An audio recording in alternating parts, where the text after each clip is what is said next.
noches, señoras, caballeros, bienvenidos a Tiempos Modernos. En este programa nos hemos ocupado antes de la División Azul. Hemos hablado de qué fue la División Azul, de cuál fue su principal y extraordinaria, por cierto, hazaña en combate, que fue la batalla de Krasni Bor. Hoy querríamos también hablar de la División Azul para cerrar un poco lo que fue su epopeya y hacerlo con los que peor lo pasaron, con los presos, los cautivos que quedaron en la Unión Soviética todavía muchos años después de acabada la guerra, los cautivos de la División Azul. Su historia fue así. La aventura militar de la División Azul terminó el 15 de diciembre de 1943, cuando el último transporte de voluntarios repatriados cruzó la frontera española. Pero no todos volvieron. Además de los caídos, en Europa quedaron los voluntarios que permanecieron en el ejército alemán y en Rusia.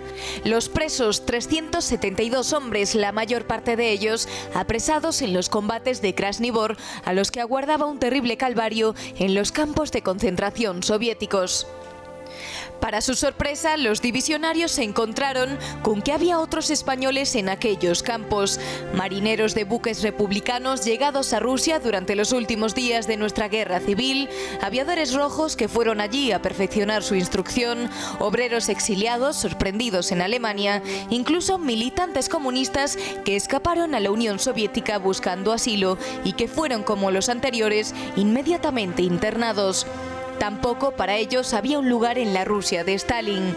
Los soviéticos se ensañaron con nuestros compatriotas. Ningunos otros presos de ninguna otra nacionalidad fueron tratados peor. Internados sin juicio, nunca supieron cuál iba a ser su condena, cuánto iba a durar, ni dónde los iban a enviar. Tampoco se les permitió recibir paquetes ni ayuda del exterior, ni cartas a sus familiares. Inicialmente todos fueron conducidos a un área de campos cerca de Borovichi, condiciones atroces, trabajo inhumano y hambre. Después de varias rebeliones, los españoles fueron distribuidos por diversos campos en grupos de 30 a 60 hombres. El calvario de nuestros presos se prolongó hasta marzo de 1954. Muerto Stalin, el régimen soviético decidió abrir la mano y aceptó devolver a los presos españoles.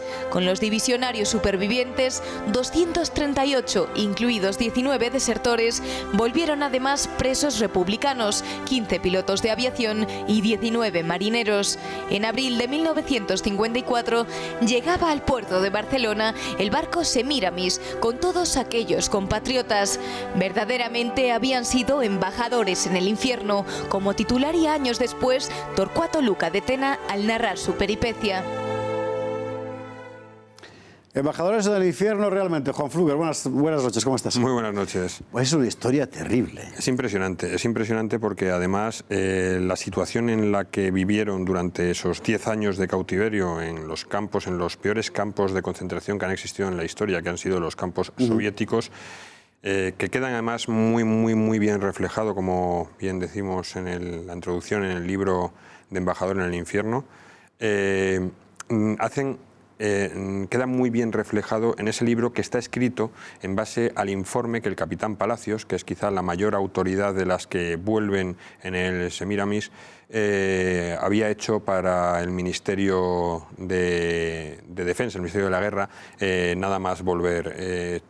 Cuando Palacios llega a España, se pasa 15 días escribiendo, encerrado en su casa, escribiendo ese informe para entregarlo a las autoridades del régimen, para que valoren la posibilidad, no lo hace con otra intención, sino que valoren la posibilidad de los méritos a reconocer a esas personas que han vuelto después de sufrir pues ese cautiverio. Además, como dato, dice que en los reconocimientos médicos, en lo que él estuvo presente en todos ellos, la media de peso que habían perdido cada uno de ellos era 18 kilos. Es una barbaridad.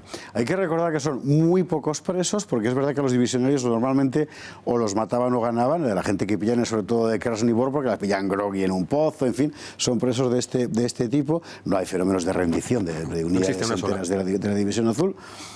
y estos pocos que son todavía serán menos después de pasar por allí y que por los campos soviéticos, y que cuando llegan a los campos soviéticos se encuentran con marineros republicanos, aviadores del Frente Popular que estaban internados también en los campos porque los comunistas los habían cogido, en fin, los soviéticos los habían cogido y ¡plum! Claro, es que al Gulag. Son personas que habían llegado, españoles que habían llegado en función del cargo de la profesión que tenían, la mayoría de ellos marinos mercantes, y que habían caído en las purgas de Stalin. Se habla de las 3 grandes purgas de Stalin, ¿no? La del Partido de los Funcionarios. Sí, sí, sí. Y ello, lo que ocurre es que en la Unión Soviética de Stalin la purga es continua. Entonces toda aquella persona sospechosa que pisaba suelo soviético automáticamente era interrogada. Da igual que fuera de una nación amiga, en el momento en que bajaban del barco eran interrogados y muchos de estos pues acabaron prisioneros.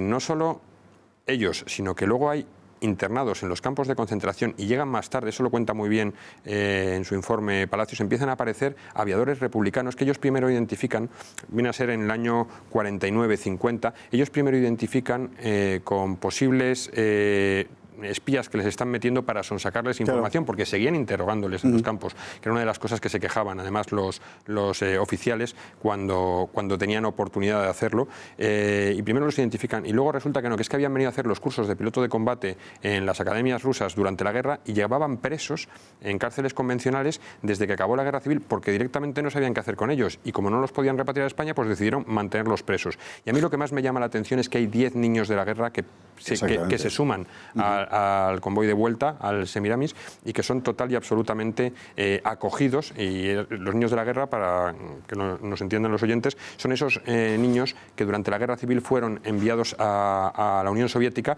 para apartarlos de la guerra civil española y que fueron total y absolutamente ideologizados en los centros de formación para los niños en la Unión Soviética. Durante esos largos años que pasan de calvario en el Gulag, en diferentes lugares, pero fundamentalmente en la región de Novgorod, trabajan como animales, están muy aislados, es decir, otros presos reciben paquetes, cartas, estos no, y tienen una alimentación que cuando lo lees es increíble pensar que pudieran sobrevivir con eso. Es muy llamativo porque, en primer lugar, ellos son prisioneros de guerra. Pero la Unión Soviética jamás respetó las condiciones del derecho internacional de los acuerdos de Ginebra para los prisioneros de guerra. Son tratados como desertores. El mismo trato que le dan a los desertores se les da. Las jornadas de trabajo son, en los primeros años sobre todo, son larguísimas y además de trabajo muy duro. Trabajo en minas, en canteras, siempre dentro de los propios campos porque dudaban de la posibilidad de poder retenerlos y vigilarlos si estaban fuera porque los españoles tenían ese carácter, ¿no? Sobre todo los que fueron a la División Azul. Luego tienen una parte, cuando consiguen que su situación, el trabajo, se suavice, empiezan otra vez con los interrogatorios. Les llama mucho la atención, y lo cuenta así Palacios, que 5 o 6 años después de haber estado presos, de repente vuelven a interrogar absolutamente, interrogar con lo que eso conlleva en el régimen soviético, incluidas las palizas y el daño físico, sobre todo a oficiales y suboficiales. Y además todo ello mezclado con una falta total y absoluta de alimentación. La alimentación venía a consistir en una pieza, él calculaba que eran unos 150 gramos de pan negro, que viene a ser pues el equivalente a 3 dedos de una barra de pan convencional, para que se calcule, una sopa aguada por la mañana, una sopa aguada, además siempre de algo de verdura, nada de proteína, por la noche. Y en los momentos de más frío, sobras, les daban las sobras de la comida de los soldados, de los vigilantes. Si tenemos en cuenta que la escasez en la Unión Soviética era más que llamativa, muchas sobras no debía haber. Otra cuestión es que también les ofrecían, si ellos delataban a sus compañeros, mejorar la comida y la situación y eximirles del trabajo. Y no hubo, según dice Palacios, un solo caso de uno de los divisionarios que aceptara ese soborno. Hubo varias rebeliones, fundamentalmente por estas condiciones inhumanas y por el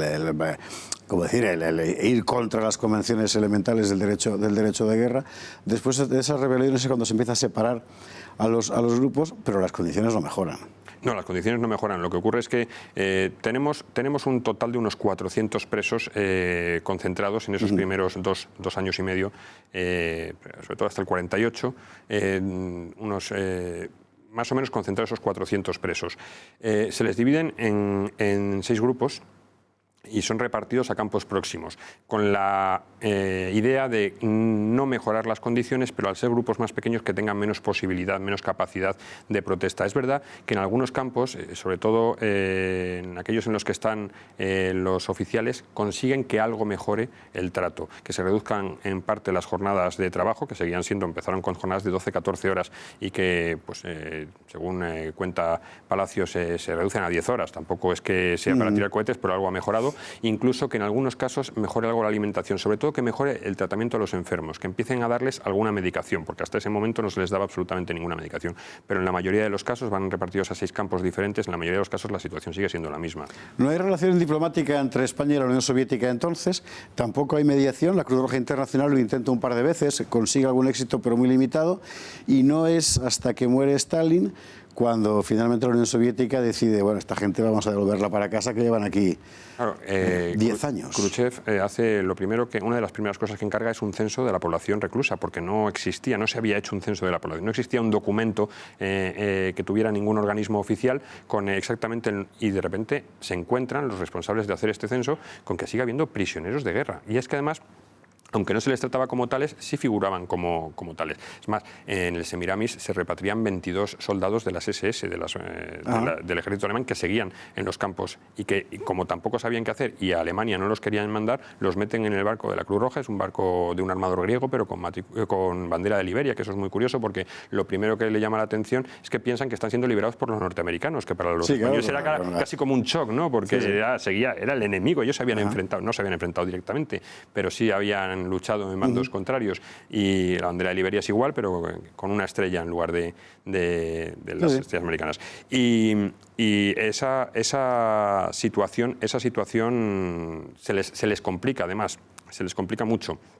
Sobre todo a partir de un punto. Hay una discusión en la que 2 capitanes, y esto es más que llamativo, 2 capitanes se enfrentan a un oficial ruso, y en ese momento el oficial ruso saca la pistola y asesina a 2 de ellos. De esos 400 volverían a España un poco más de la mitad, 219.